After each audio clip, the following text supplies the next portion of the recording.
Hey, welcome to my devlog. My name's Dustin. I'm working on a 3D action adventure game that I've coded completely from scratch. When playing, you'll need to switch between different realities to complete objectives and obtain power. Let's check out what I've accomplished since the last video. The biggest change I've added is dynamic lighting. I've added directional lights, spotlights, and point lights. And to go along with those, I've also added dynamic shadows. The lighting does have a ways to go. It's not fully implemented. You'll see flickering as the rooms change, and specific surfaces are not working properly with shadows. It's a common problem that's hard to solve, and usually a designer will just position lights in a specific way to reduce this. Um, but I have some extra GPU resources available since I'm using a much lower resolution uh, to draw everything. So I'm gonna see if I can actually fix this for real, and we'll see what happens. But it's a low priority, so yeah. Next up, you'll notice that the reality shifting is much more sophisticated. The room transitions are a lot more complex. There's actually a difference between them. Before they were pretty much just the same room. It's just a lot of work to do this. But my brother was visiting with my nephews, and I wanted to give them a chance to actually see what I've actually got planned for the game and let them play around with it. And it worked out pretty well. Everyone seems to like it. The kids played it for like 2 days straight, so considering all you can really do is run and jump and shift worlds, the fact that some kids were having that much fun with it is a really good sign, and I'm pretty excited about that. You'll also notice that as reality shifts, the entire lighting model is changing. Each room will have its own lighting model, and each reality in that room has its own lighting model. So, as you shift into a different reality, I can change the entire feeling of the level. So, for instance, in this room, it's getting much cooler in one of the realities and much warmer in the other.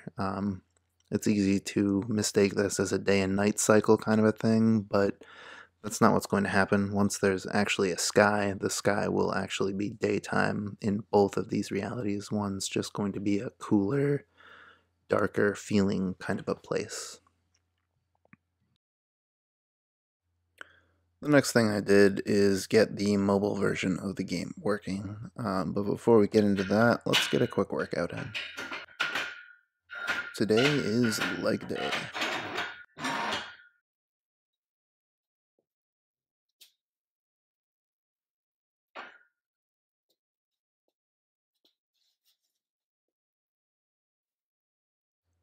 This is a new personal record for squats for me. I wasn't able to get a regulation powerlifting depth, but I'm still pretty happy with it. I was able to move the bar many times, and I'll just have to keep working at it.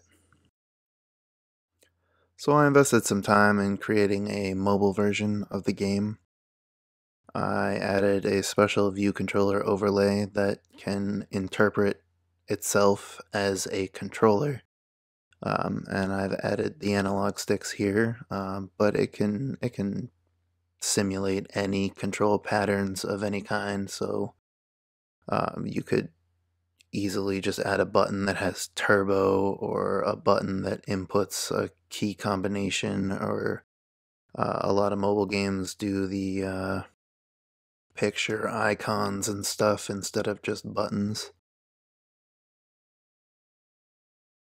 So my intention here is I just wanted a way to be able to pick up the game and start testing it. A lot of times I find myself sitting around somewhere or laying in bed or whatever, and I just want to remember what I've done and go through the game and find things that are wrong and, make notes and stuff. And I figured having a functioning version of the mobile game was a good way for me to do this without having to actually sit down for a real gaming session or get testers. So I put in the effort, and The added benefit here is because iOS and tvOS are essentially the exact same thing, I also get the opportunity to deploy the game on Apple TV with no changes pretty much at all, um, which could be a good thing. This year, Apple is putting a lot of effort into gaming for the first time since they announced their weird game engine frameworks and then did nothing with them. So there is potential that the Apple TV could be considered a console in the next year or two instead of just a mobile platform. We'll have to wait and see how that's going to go. I'm pretty optimistic about it, but it's Apple and they tend to treat gaming very poorly, so I'm not going to hold my breath on it, but we'll see. Making these videos is a ton of work. If you enjoyed it, leave a like, and if you want to see more, consider subscribing. If you have any questions or comments, feel free to leave them below. Or just take a moment to let me know how damn amazing you think I am. Wouldn't bother me. And if you know a person or group that might also enjoy this video, throw a link up on their Discord. It would really help me out. Anyway, that's it for this video. Stay motivated, kill your lifts, and I'll see you next time.